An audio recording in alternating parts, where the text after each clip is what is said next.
सबसे पहले तो ये बताइए कि इलेक्टोरल पॉलिटिक्स में ये डेब्यू, वो भी लोकसभा चुनाव में, एक ऐसी सीट जहां पर लालकृष्ण आडवाणी से लेकर अटल बिहारी वाजपेयी जी तक सब जीत दर्ज कर चुके हैं, तो इस हाई प्रोफाइल सीट से इलेक्टोरल डेब्यू जो करने जा रही हैं आप, नर्वसनेस ज़्यादा, एक्साइटमेंट ज़्यादा?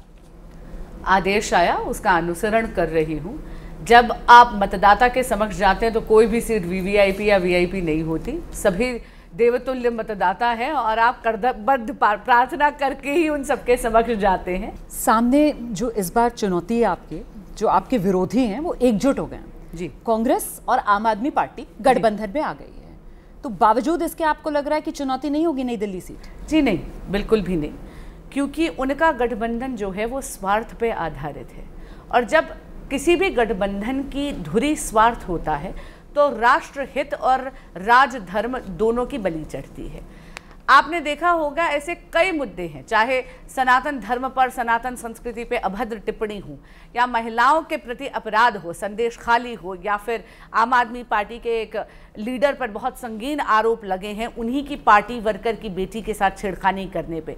ना आम आदमी पार्टी के लीडर्स बोले, ना कांग्रेस बोले, क्योंकि वो गठबंधन धर्म निभाते निभाते राष्ट्र धर्म और राजधर्म दोनों ही भूल गए। तो आपको क्या लगता है, आपका रास्ता ज़्यादा आसान किस बात से हो रहा है? मतलब क्योंकि विपक्ष जो है वो खुद ही आपने उसकी इतनी खामियां गिना दी, विपक्ष को ही आप किसी गिनती में नहीं रख रही हैं, या फिर जो पहले आपने कहा था कि साहब मोदी की गारंटी, मतलब गारंटी की गारंटी? रास्ता आसान नहीं है। हाँ, मैं ये कह रही हूँ रास्ता आसान इसलिए नहीं क्योंकि परिश्रम उतना ही करना है, मतदाता तक जाना है, जन जन तक आवाज़ अपनी पहुँचानी है, आग्रह करना है, निवेदन करना है। लेकिन आपने पूछा कि क्या मैं विपक्ष को चुनौती मानती हूँ, क्या मैं इस गठबंधन को चुनौती मानती हूँ?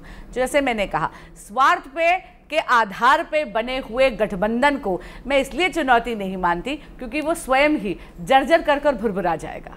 एक परसेप्शन ये बना, जिस तरीके से नई दिल्ली सीट, जहाँ से 2 बार की सिटिंग एमपी मंत्री भी मीनाक्षी लेखी, उनकी जगह इस बार बीजेपी ने आपका चेहरा आगे किया, कि शायद जो जनता जनार्दन जिसकी आप बात कर रही हैं उस पर कुछ नाराजगी है, कुछ रिजेंटमेंट है, इसलिए फेस बदला गया। नहीं, बिल्कुल भी। तो आपको क्या लगता है, आपको क्यों चुना, वो भी इस हाई प्रोफाइल सीट से?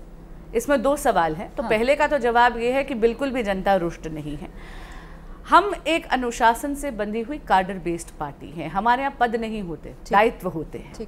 जब तक आपको एक दायित्व दिया जाता है आप उसको पूरी कर्तव्य निष्ठा से निभाते हैं। यदि वो दायित्व किसी नए को सौंप दिया जाता है तो आप उंगली पकड़कर उसका मार्गदर्शन कर ये देखते हैं कि वो नया उस दायित्व को पूरी निष्ठा से निभा पाए।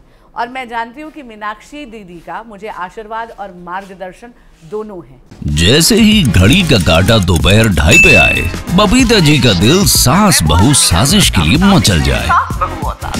और ये है इनकी बहू, पूरे दिन ऑफिस की टेंशन हो जाए गॉन जब ये करें अपना फेवरेट शो फ्री टाइम पे ऑन।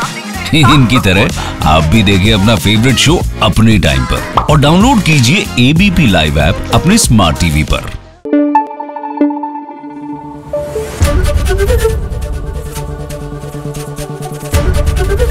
एबीपी न्यूज आपको रखे आगे।